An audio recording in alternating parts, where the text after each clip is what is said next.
Yang legit natin, tandaan niyo sa opisina. Puntahan niyo na lang si boss. Alis na kayo. Okay na kami. Opisina na. Dala mo. Kalma. Kalma.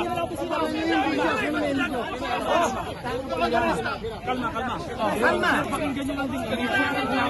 Kalma. Ano ba gagawin?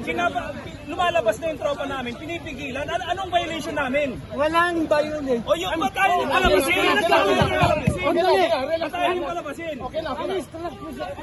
Huwag lang nga, tama na nga. Tama na. Kaya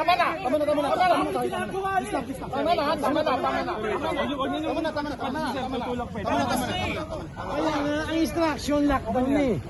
Palabasin! Bakit yung iba lumalabas? Ang instruction.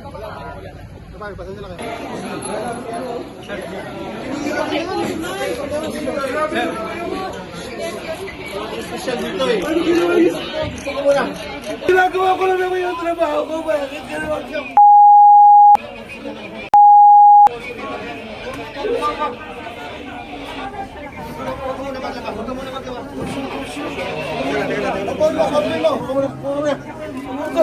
Sir, taga saan sir sila?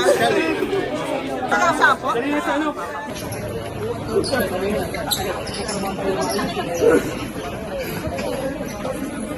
Sino sir? Ha? Sa amin.